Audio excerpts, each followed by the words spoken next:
العالمين وصلي وسلم على محمد وعلى آله وأصحابه أجمعين ومن تبعهم بإحسان إلى يوم الدين أما بعد. So I don't think we finished the hadith last time. Where did we stop last time? Ahmed, were you here 2 weeks ago? Yes? I can't recall. Like, Fez, were you here 2 weeks ago? Abu Fez, I wasn't here. you weren't here 2 weeks ago. The Fez. Where do we stop? Sorry? رأس الإسلام الأمر وعموده الصلاة. We stopped there, right? Did we explain it? Yes. We explained that. Yes. The last thing in detail, we stopped at the verse that تجافى الجنوب عن المضاجع. Okay, we finished that. Yes. Okay, so ألا أخبرك برأس الأمر. Yes. Alright, so just to recap, this is a hadith, this is hadith number 29. And it's the hadith of Mu'adh ibn Jabal, and he had asked the Prophet ﷺ, what would allow him to enter, what would enable him to enter heaven and keep him away from the hellfire. And so the Prophet ﷺ had said, you asked about something that is great, but it's easy for whom Allah had made easy. Now, I don't know if I made a comment about this, but this is something that is very important for us to realize, is that we should always be optimistic. Yes, the road is difficult, but Allah subhanahu wa ta'ala makes it easy from whom He wills. And we should always hope and make dua that Allah subhanahu wa ta'ala makes things easy for us. Because we can never actually, we are unable to accomplish anything unless Allah subhanahu wa ta'ala helps us with it. This is why we always say, La hawla wa la quwwata illa billah. La hawla, which means you cannot change your state from one state to another, and you don't have the energy to do so except by the strength of Allah subhanahu wa ta'ala. This is why we have to depend on Allah subhanahu wa ta'ala. This is what it means, La hawla wa la quwwata illa billah. And so the Prophet ﷺ told him then that the way to do it is the things that things you have to do to enter heaven and keep away from the hellfire is to do the 5 obligatory, the 5 arkan. The Prophet ﷺ mentioned. He said that you worship Allah subhanahu wa ta'ala, don't associate with Him, you establish the prayers, you fast Ramadan, and give zakah, the charity, which is the obligatory zakah, and to make hajj. And then the Prophet ﷺ continued further and instructed Mu'adh ibn Jabal, because as a teacher, the Prophet ﷺ knows his pupil. He knows their capabilities, their potentials, what they're able to achieve. And so the Prophet ﷺ, what he had mentioned to him initially is the bare minimum for you to enter Jannah. But as we know that Jannah is not just one level, is it? It's hundreds of levels.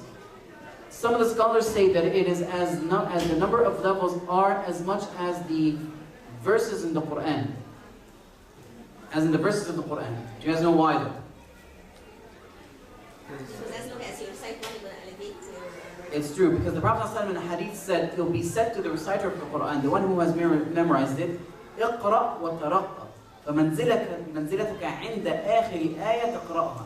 The Prophet ﷺ said to the people who memorized the Quran, recite and elevate.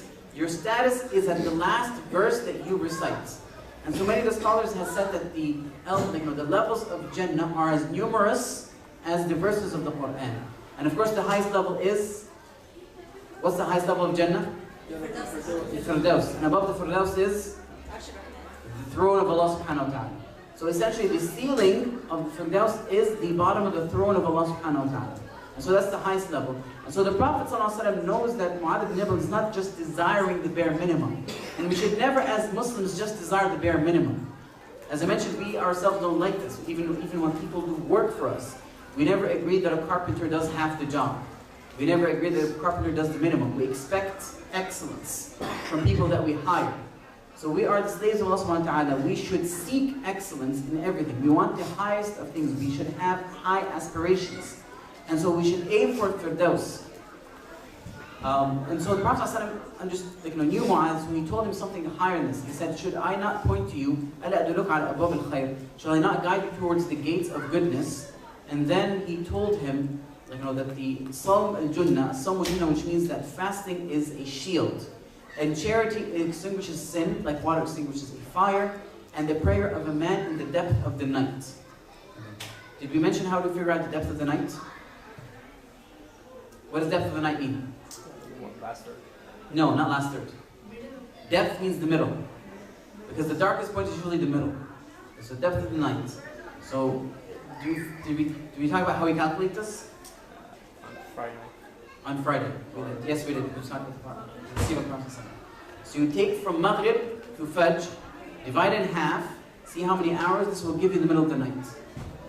And so the Prophet ﷺ had mentioned that تتجافى جنوبهم عن المضاجع يدعون ربهم خوفا وطمعا مما رزقناهم ينفقون. Now there's something interesting about this, I don't know if I mentioned this or not, is that the Prophet ﷺ, for each of the first two actions, he had mentioned the reward, but not for the last one. Did we talk about that? So for example, the Prophet ﷺ said, "As-sawmu junnah." Fasting is a shield. Shield from what? From the hellfire. Good, so that's the reward of it.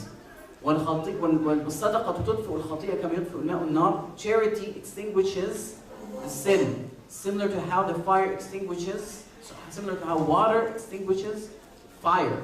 So the reward of charity is what? It eliminates sins. Extinguishes, which means completely puts it out. So eliminates sins. That's the reward of charity. But what is the reward of praying in the middle of the night? It's in the verse, that's why the Prophet ﷺ had mentioned that verse. He said, لا تعلم نفس ما أخفي لها من قرة أعين. That a soul, تتجافى جنوبها عن المضاجع, which means that their sides shun the madaja, which means what they lay on. And they worship Allah subhanahu wa ta'ala because they do not, and they worship Allah subhanahu wa ta'ala and they pray. They said, فَلَا تَعْلَمُ نَفْسٌ مَا أُخْفِيَ لَهَا. A soul does not know what is hidden for it, مِنْ قُرَّةِ أَعْيُنٍ, from beautification of the eyes, from the soothing of the eyes, from things that are pleasing to the eyes, as a reward for what they were doing. So essentially the reward of praying at night, only Allah subhanahu wa ta'ala knows it, and He hasn't specified it. And this is one of the interesting ways that Allah subhanahu wa ta'ala encouraged us to do things, because it's up to our imagination. Allah subhanahu wa ta'ala specified. It's for you to imagine what is going to be there. Allah subhanahu wa ta'ala just told you, وَلَا تَعْلَمُ نَفْسٍ مَا أُخْفِيَ لَهَا مِنْ قُرَّةِ أَعْيُنٍ.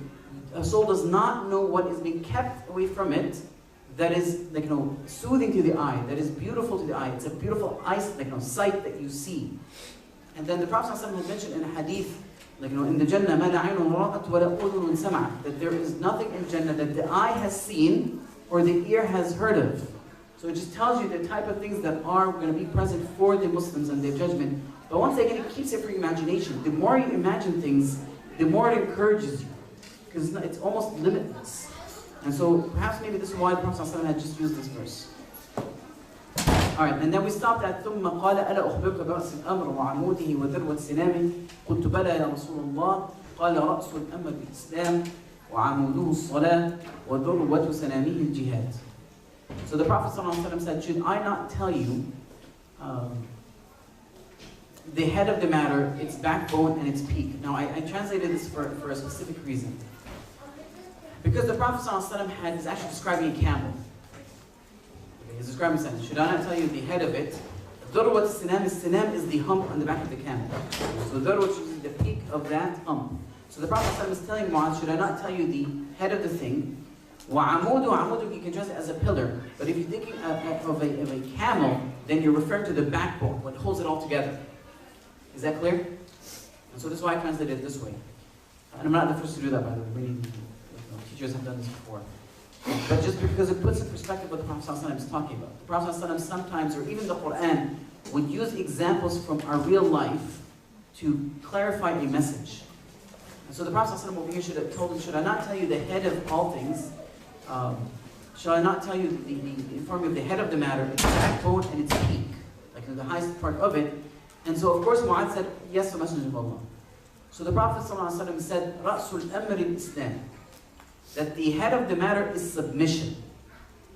Its backbone is salah, and its peak is jihad. So what does that all mean?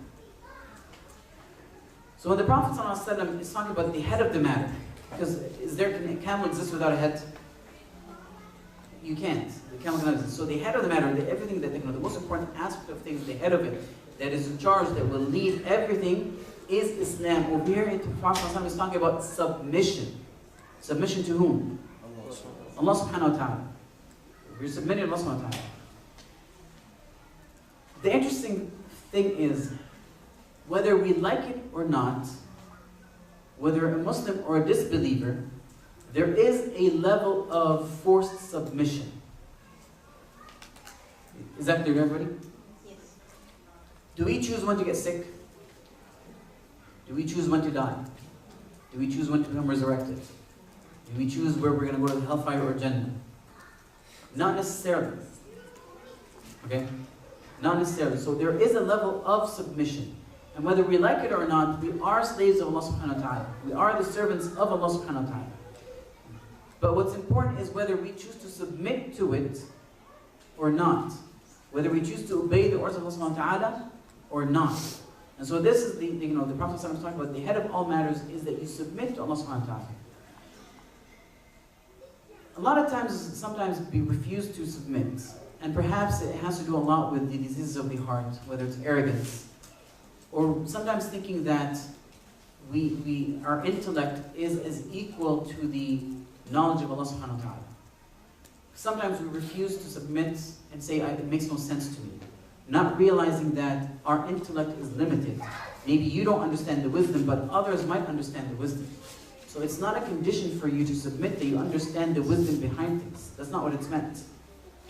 Some will understand the wisdom, others won't. But the wisdom of Allah subhanahu wa ta'ala is infinite, which means that you would never really able to 100% encompass and understand the wisdom behind every single of the orders of Allah subhanahu wa ta'ala. But we know that Allah subhanahu wa ta'ala has wisdom. We know Allah subhanahu wa ta'ala is just. We know Allah subhanahu wa ta'ala is fair. And that He is doing things that are for our favor and that would help us. That alone is sufficient for us to really trust and submit to the orders of Allah subhanahu wa ta'ala, whether we understand them or not. But we should also understand our true,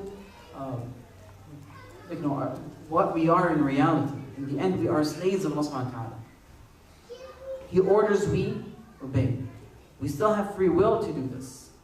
It's our free will to submit. This is why we get rewarded. This is why there are people who do not submit. This is the test. Allah subhanahu wa ta'ala clarified both roads for us, and it's up to us to follow it or not to follow it. And so the head of the matter is submission. Now when the Prophet ﷺ said, وَعَمُودُهُ الصَّلَاةِ, the backbone of it is the prayer, it's because this is what really connects us to Allah subhanahu wa ta'ala. This is how you're able to attain the strength to attain taqwa. Prayer is really your spiritual umbilical cord. This is what it is. It's your connection to Allah subhanahu wa ta'ala. It's your spiritual umbilical cord that connects you to Allah subhanahu wa ta'ala. And if you cut that, if you disconnect that, really you have no backbone that holds everything together. Everything will collapse because you disconnected your spiritual cord from Allah subhanahu wa ta'ala. You're not feeding your spirit anymore. Now once again, we have to reiterate this because quite often in the materialistic world that we live in, we forget the spiritual need that we have to nurture. We always think of materialistic. Food, shelter, clothing. In fact, we go beyond the need of the bigger houses, you're in fashion, the restaurant, next restaurant you're going to eat at, and we forget the importance of the spiritual aspect. And so it's important for us to quite often remind ourselves and emphasize this. It's the importance of really catering to our spiritual need. Because in the end, the body is meant to cater to the physical needs. The body is meant to be used to cater to the physical need, to the spiritual needs. It is not meant for us to serve just the body. But the body is a tool to serve the spirit. Sometimes we forget the order of things. So the Prophet ﷺ is instructing us that the prayer is the backbone of things. And so keep it, make it stronger, strengthen it, it will hold things together. It is your spiritual umbilical cord that connects you to Allah subhanahu wa ta'ala. It's our connection with Allah. And then the Prophet ﷺ mentioned that the head of all things, or the peak of things, is jihad. I know a lot of people kind of shy away from that word. It's because really it has been hijacked from us. And its meaning has been twisted. Jihad has a beautiful meaning. It means exerting oneself. Exerting oneself whether against the enemies of Islam that want to cripple Islam and prevent it spreading, or are attacking the Muslims, or even just striving against yourself. This is what it means jihad. You can specify it. Jihad in nafs. You struggle against, strive against yourself. But anybody who is sensible would never disagree against justified force. The fact that every nation has an army is an admission that they are admitting to the accepting the use of justified force. But the most important question is the use of force justified or not? Is the war that you're waging justified or not? The majority of the modern world wars are not justified. They have no legitimate basis that they can admit to. Even when they try to admit it, they say, oh, we're trying to free the other people. What do they free them from? They said we have to teach them democracy. We have to bring to them, the open thought and free their women. Free them from what? In fact, to be honest, I don't see any, the worst form of enslavement is the modern form of female enslavement, of keeping her cooped into what is considered her value. They teach women that your value is only in your career and your looks. And if you have to pick one, then pick your looks. Subliminally, they're kind of sending these messages. And really they're entrapping her, but the true freedom is that for a woman to realize that she is a slave of Allah subhanahu wa ta'ala. Only He dictates what is for her. And so she frees herself from any form of chains that are binding to her. But anyway, they justify these wars with those excuses. When in reality, it is Islam that brings people truly out to the freedom, from the shackles of their desires, from the shackles of the falsehood of the other religions, to the freedom of Islam, to the freedom from this world and the hereafter, from the narrowness of the false religions to the wideness of Islam. It's a beautiful thing that Rabi' ibn Amr had mentioned, and it really gives in perspective the reality that the message of Islam sends. You really are freeing people from their own whims and desires. You are, giving them a wider view rather than the narrow view that they have established of what Islam is. But anyway, the reason that, by the way, a person who strives, who fights for the sake of Allah, who has, there's a reason why it's called shaheed, because he has given a witness. This is the highest of levels, because this individual has signed up as a witness with his own blood. And no society ever denies the value of one giving his life for his country. Is that right? Any army in the world, they honor the dead from the army. They understand the value of giving your life for the greater good. And so this is not any different. It should not be talked about negatively. In reality, they're almost they're playing double standards. Once again, what is really important is what you're doing, justified or not. A shaheed truly is, he's witnessing with his life of the promise of Allah subhanahu wa ta'ala that He has given him, and his trust in Allah subhanahu wa ta'ala. And this is why this is the peak of the highest level of things. And then the Prophet sallallahu alaihi wasallam said, should I not tell you, فَأَلَا أُخْبِرُكَ بِمَلَاكِ ذَلِكَ كُلِّ? Should I not tell you of the matter, should I not inform you of what will give you a hold of all of this? Everything that was talked about. Should I not give you a hold of all of this? And then the Mu'adh bin Jabal said, certainly, O Messenger of Allah, or Prophet of Allah. So the Prophet ﷺ, what he did was he held his tongue with his hand, and he said, restrict this for your own sake. The tongue, you have to restrict this for your own sake. Now what does this mean? So what the Prophet ﷺ is indicating is that all of the deeds that you're doing, you can imagine if you're putting it in a sack. And what's going to hold that entire thing together and tie it and not allow things to fall out of it, the knot that you tie, the rope that you tie to seal everything, is your tongue. Does that sound funny a little bit? Can somebody explain that to me? Why the Prophet ﷺ is saying this? This is your tongue which can raise you or make you as well as suffering. True. Now if I did all these good deeds, and I put them in my sack, and I'm either going to hold my tongue and say only good things, so I tie it. Or I let my tongue loose, so I curse this person, and I insult my parents, and I lie here, and I backbite there. Essentially what I'm doing is, I'm really just leaving it loose. And so all the good deeds, what's going to happen? Because all these things, people you did towards, they're going to get from your hasanat. All these deeds are going to go away. But the least of it sometimes is that unintentionally, whether knowing or not knowing, we might say something that might be actually an act of disbelief. that would completely eliminate everything you just did. And so this is why you have to be very careful of your tongue. I can't remember, I think it might have been Abu Bakr Siddiq or somebody else, one of the pious predecessors. He said that there is no body part that is more rightfully to be imprisoned more than the tongue. Because the tongue can cause havoc, but it can also bring a lot of good things. And either or is a reflection of what is in your heart. Yes, this is it. Either or is it's a reflection of what is in your heart. And now when the Prophet ﷺ did this, Mu'adh ibn Jabal was astonished. He said, are we going to be taken accountable with what we say? So the Prophet ﷺ said, ثَكَلَتْكَ أُمُّكَ. May your mother be bereaved with you. Which means that she might be saddened with your loss. So the Prophet ﷺ is making dua against him, is that right? Is the Prophet ﷺ making dua against Mu'adh ibn Jabal? It's a kinayah.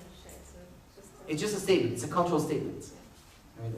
It looks like a dua, but culturally it's not meant as a dua. It means like, woe to you, or like, it's almost like a statement that is meant to wake somebody up or get his attention. And then the Prophet ﷺ said, like, هل يكب الناس, isn't that the people would fall على وجوههم, on their faces, or in another narration, on their noses, in the hellfire, except by what their tongues have harvested, right? Or except because of what they have reaped, what they have harvested. Which is an indication that quite often we have to be careful, because our tongues are our seeds and we harvest things. The Prophet ﷺ had mentioned in a hadith, or this hadith is actually is a clarifying that the majority of the things that will make people fall into hellfire is their tongue. Really, it is your tongue. You can do whatever you do. In the end, sometimes you will find that your sins are more than your good deeds, just because you did not restrain yourself. We took the Prophet ﷺ's hadith, "Man kana minkum yu'minu billahi wal yawmil akhir falyaqul khayran aw liyasmut." This comes back to other hadith we took. Whoever believes in Allah and the Day of Judgment, then let him say good or remain silent. Now, nowadays, saying good is not limited to you actually talking. Writing is a form of speech. Texting is a form of speech. Posting things on the media is a form of speech. So we have to be careful what we're doing. All this we are accountable for. The Prophet ﷺ said, إِنَّ الرَّجُلَ يَتَكَلَّمُ بِالْكَلِمَةِ مَا يَظُنُّ أَن تَبْلُغَ مَا بَلَغَتْ يَهْوِي بِهَا 70 خَرِيفًا فِي النَّارِ. And this is a hadith. The Prophet ﷺ said that a man says a word, utters a word, he does not pay attention to it, or he does not think that it will cause that much damage, or bring him, affect him that much, except that it would actually, in reality, yahwi biha, which means it would fall with him 70 years into the hellfire. That's how sometimes a word can affect you. And then the Prophet ﷺ in another hadith, he had clarified this, the effect of the tongue. And Abu Hurairah had mentioned this hadith, and it's in Sunan Tirmidhi. The Prophet ﷺ said, أكثر ما يدخل الناس النار قال الفم والفرج. What أكثر, which means the most, ما يدخل الناس النار, the one thing, or the thing that would mostly make people fall into the hellfire is their mouth and their farj. What's farj? Your private parts. That is your private parts. Yeah. Ahmed al-Faris. The two things will mostly make you fall into hell are what?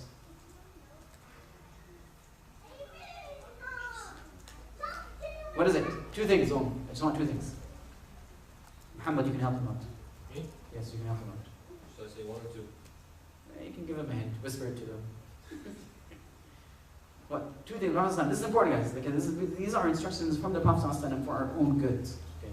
The Prophet ﷺ said the two things that will lead people mostly to the hellfire are what? Your tongue and your private parts. Okay.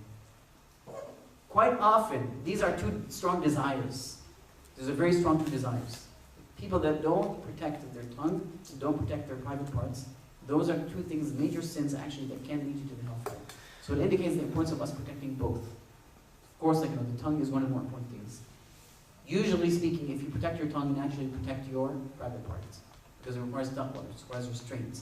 If you're able to restrain your tongue, the tongue is much easier to kind of let loose. If you're able to restrain that, inshallah, most likely you're able to restrain the other one. And I apologize for trying to go quickly through this hadith because I want to really start the other one too.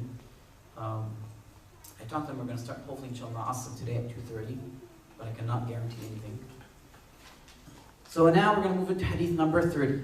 Hadith number 30. And we're going to be left with how many? 12. It is says the 40 hadith, but remember the Arabs tend to round to whole numbers. So it's 42 hadith, so we're left with 12 inshallah. So hopefully we'll finish soon. Alright, so this hadith, I guess the title is Allah has prescribed obligatory deeds on you and so forth. So this hadith is narrated by Abi Tha'lab al-Khushani, جرثوم ibn Nashir رضي الله عنه عن رسول الله صلى الله عليه وسلم قال إن الله تعالى فرض فرائض فلا تضيعوها وحد حدودا فلا تعتدوها وحرم أشياء فلا تنتهكوها وسكت عن أشياء رحمة لكم غير نسيان فلا تبحثوا عنها. حديث حسن رواه الدارقطني وغيره. So the Prophet ﷺ in this hadith, on the authority of Abu Tha'lab al-Khushani, Jurthum ibn Nashir, may Allah be pleased with him, on the authority of the Messenger of Allah sallallahu alaihi wasallam, he said, verily Allah, the Exalted, Inna Allah Ta'ala, فرض فرائض فلا تعتدوها فلا تضيعوها. Allah subhanahu wa ta'ala has decreed some obligations. Allah subhanahu wa ta'ala has instated and decreed some obligations, so do not neglect them. And He has set limits, حتى حدودا, set limits, set boundaries, so do not overstep them. And He has forbidden some things, so do not violate them. And He has remained silent or overlooked some things out of mercy, out of mercy upon you, without forgetfulness, without being forgetful. So do not seek them, or do not seek after them. So this is the hadith, and it's narrated by Imam Daraqutni, rahimahullah. So just to give you a perspective of the importance of this hadith, what some of the scholars have mentioned, some of the scholars said that this hadith is the most comprehensive in delineating the categorical rulings of Sharia. Meaning that Sharia is divided in different categories. So this hadith delineates, divides into categories, to 4 or 5 or whatever, how many there are in Sharia. And so the Prophet ﷺ had mentioned how many things over here? 4 things. He said Allah has made things either obligatory or haram, and He has set boundaries, there are boundaries, and then there are things that have not been mentioned.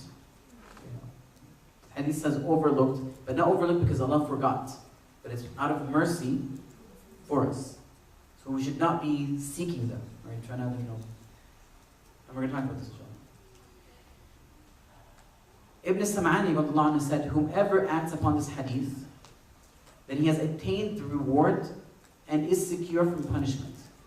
And that is because he has fulfilled the obligations and avoided the prohibitions and remained within the limits and boundaries and left behind searching what was kept away from him. And if he does this, then he has completed the levels of excellence and fulfilled the rights of the religion, because the rulings of Sharia do not go beyond the categories mentioned in this hadith. Okay, so this is just almost like a comprehensive, borderline teaching of the things that we have in Sharia. There are obligations, so do not neglect them. There are prohibitions, do not violate them. And there are boundaries for everything. Okay, do not cross those boundaries. And then there are other things that are not mentioned. Do not go searching for them. Now once again, we're going to talk about this in a bit. Alright, so the Prophet ﷺ, when he said, Inna Allah Ta'ala farad fara'id fala tadayyaruha, that Allah subhanahu wa ta'ala has decreed things and He made obligatory, so do not neglect them. What does it mean to neglect something? So not to fulfill them. So neglect, not to fulfill. Okay. How does that happen? Prayer is for this right, and if we are not fulfilling all the 5 prayers, daily 5 prayers, then we are neglecting them. Okay, so not performing them. Okay, so leaving it completely.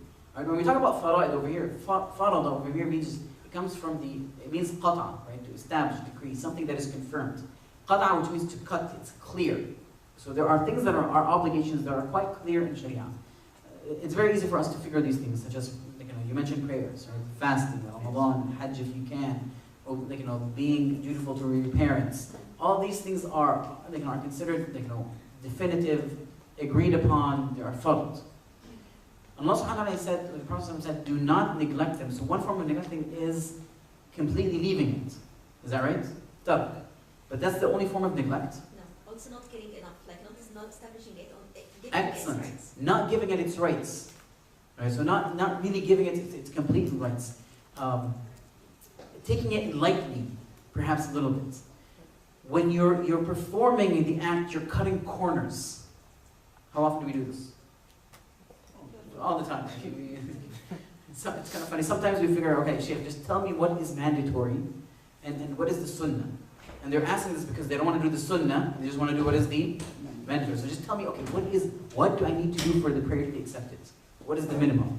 And this is their intention. This is not really the correct mind thought. This is very detrimental for us as Muslims, because it indicates that our submission is not complete and unconditional as it should be. So when the Prophet ﷺ is talking about don't neglect it, it includes, yes, leaving it.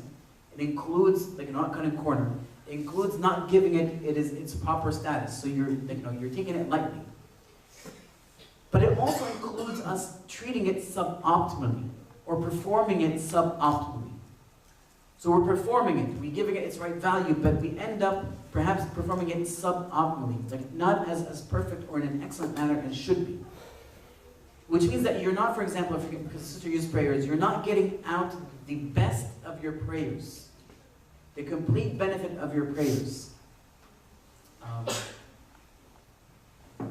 We quite often get distracted while we're praying, is that right? How many people get distracted? Come on, we all get distracted. Is that right? That distraction,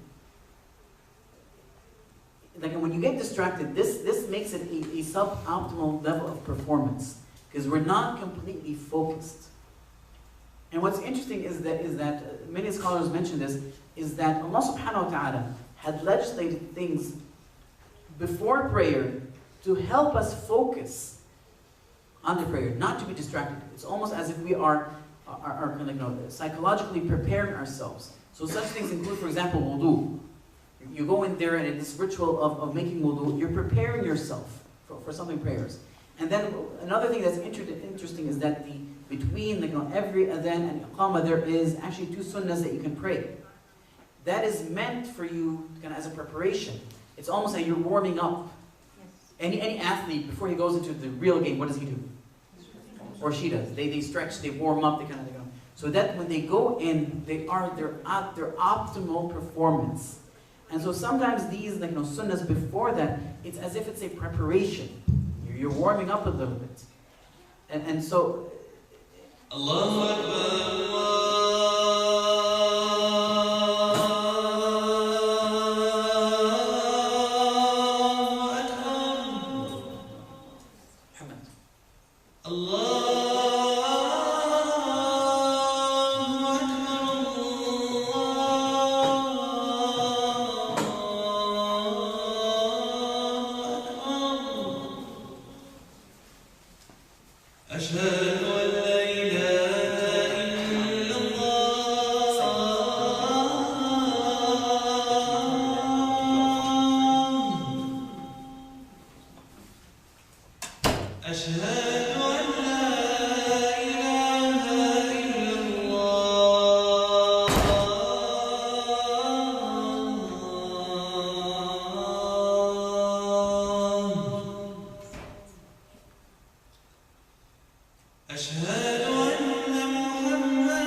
So once again, we're talking about the not neglecting our obligations, which includes us performing at a optimum level. And we're talking about being distracted and how the Sharia had placed things to kind of prepare us so that when we enter and do these prayers, it kind of provides us an environment or puts us in a state that we can perform this optimally. Now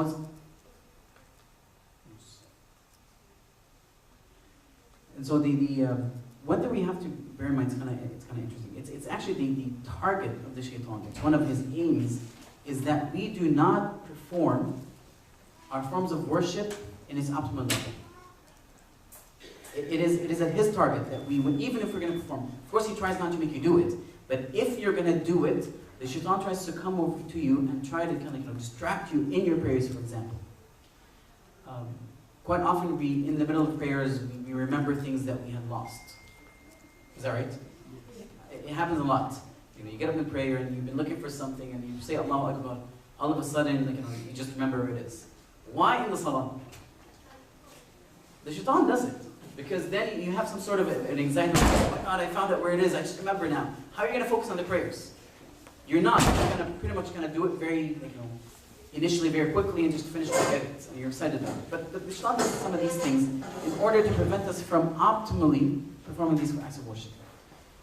Now the Prophet ﷺ said, وَحَدَّ حُدُودًا فَلَا تَعْتَدُوهَا وَحَرَمَ أَشْيَاءَ فَلَا تَنْتَهِكُوهَا. He has made limits, so don't overstep those limits. And he has established prohibitions, so don't violate them. I'm going to talk about the prohibitions first because they're easy. Whatever is haram, the Prophet Allah subhanahu wa ta'ala had made it because it is not good for us. But it's his right also to dictate for us what to do and what not to do. And he said these are prohibitions, so do not violate those prohibitions. They're clear prohibitions. Now, all the prohibitions that we need to know have been mentioned in the Quran and in the Sunnah. We can figure them out because it literally it mentions that it is prohibited, either haram or haram alaykum, hurimat alaykum, anything of these words of variations that indicate something is impermissible, but also things that it says if you perform, then you will be punished in this world or the hereafter, or that you are cursed if you perform. This is an indication that they are prohibited. Now it's important to mention that also these are in the Sunnah, because quite often nowadays we have people that say, if it's not the Quran, I'm not going to follow. And the Prophet ﷺ had warned us against this. He said, this should not be happening. He said, أَلَا مَا حَرَّمَ رَسُولُ اللَّهِ كَمَا حَرَّمَ اللَّهِ. Verily what the Prophet has prohibited is similar to what Allah has prohibited. A simple example, the Prophet ﷺ had prohibited the eating of the donkey. You don't find that in the Quran, do you? No, right? It's not in the Quran. There are certain things the Prophet had made prohibited in the Sunnah. And so that's also taken. Now I left the other one, which is hudud, which means boundaries. Allah subhanahu wa ta'ala had set limit, so do not overstep those limits. It gets a bit confusing because really what is the difference between the limits and what is haram? Is there a difference? When you cross the limit. You cross the limits. So what is there a difference between boundaries and limits and what is haram? Could be. There could be. It's a very diplomatic answer. Well, the whole thing about you're one of the first ones. There's mustahab and there's makruh. Alright, boundaries is a bit general. It includes things that are mandatory, things that are permissible, things that are recommended. The best way to explain it is by giving examples. So it is to stand at the boundaries of everything that has been giving us or allowed for us to perform. So there are boundaries, for example, of how to perform certain things. I'm going to give you 3 examples quickly. Divorce. A person saying divorce. This is an act to perform. It is permissible. It's disliked if you do it unrightly, and it can sometimes fall into other categories. But divorce, there are outlines and limits of how to perform them correctly. If you step those limits, then you're stepping into haram. The way you do the divorce otherwise will be considered haram. Another example is wudu. The Prophet ﷺ had given us limits of Allah subhanahu wa ta'ala, and His Messenger has given us limits of how boundaries of how to do wudu. The maximum, how many times should we wash them? How many times can we wash? 3. That's the maximum, right? If we do the 4th, that is going beyond the boundary. So it doesn't necessarily have to do with things that are haram. It has to do with things that are permissible. But just crossing that, then you'll cross into the either haram or permissible. the distribution of inheritance. Allah subhanahu wa ta'ala has dictated how it is distributed. Now, if we cross those boundaries and give somebody beyond what is allowed, or give somebody who is not supposed to inherit out of, taking from the rights from others, then you are crossing your boundaries. Now, the Prophet ﷺ has given us a hadith that beautifully differentiates the example between, I'm going to end by this inshallah, between what is haram and what are considered boundaries. And this is a hadith of the Prophet ﷺ had said that Allah subhanahu wa ta'ala has given you a parable, an example, a parable.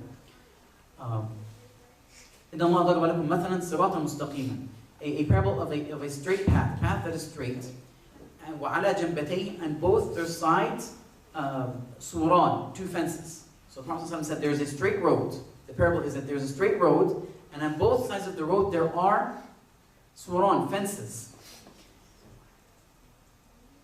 And in these, between those two fences, there are doors, open doors. And there are curtains that are draped over those, in front of those doors. Okay, from both sides. And at the end of the path, there is a collar saying, "O people, walk onto the path and do not deviate." And above the path, there is another collar on top. So there's inside, and then there's on top of the path, there's another collar. Whenever a man tries to open the curtain to enter through that door, it tells him, "Woe unto you, do not open it, because if you open it, you will enter it." And so the Prophet ﷺ then clarifies, and he says, explains this parable, and he says that the straight path is Islam. And the two fences on that path, inside the path, are the boundaries of Allah subhanahu wa ta'ala. So these are the bounds or the limits that Allah set.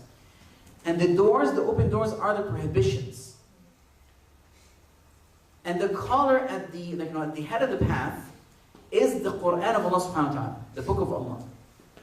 It's calling people to the straight path and tells them don't deviate. Because whomever follows the Quran, it will lead him to Jannah. Whomever throws the Quran behind his back will push him to the hellfire. And I just love even the examples that the Prophet ﷺ had used. Like when he said this is a straight path, which means that it is the shortest distance to your objective. That if you walk that path, you will definitely reach your destination that you desire. And it's also because it's straight, it means that it's easy. It's plain. Now the Prophet ﷺ, when he used the example of the doors as being the prohibitions of Allah subhanahu wa ta'ala, he used a curtain in there. And in reality, does the curtain prevent anything? Not much. You can easily push it. So it tells you how easy a person can fall into sin. But there is a collar. So the collar at the head of it is the Quran. And the collar on top is your religious preacher in your heart. That tells you be careful. And we all have that instinct, subhanAllah, be careful, do not enter it. And so over here, the Prophet is saying, across that, there is those fences. But we can also get from this hadith is something that's important, is that beyond those fences, there's haram. But if you cross that limit, it is haram. But it also tells us, for every haram, right attached to it is a permissible alternative. Quite often we say, I have to do this, without really looking for alternatives. We have such a narrow vision of things. We have to bear in mind that this hadith tells us that they are stuck together. That on one side there's haram, on the other side there must be the halal. So for every prohibition, there is an alternative permission. Okay, so there's halal. So we always have to seek those out, inshallah. And I'm going to have to stop here because I told them we're going to start at 2:30, and I only have 2 minutes. Can you come back after us, sir? There's 10 minutes. I finished what I wanted to take from this quickly, very summarized. But unfortunately, we're going to be tight for time. We're going to have to start pulling to 2:30 every time. The next couple of hadiths might be a bit short, so we can be able to take 2 hadiths next time.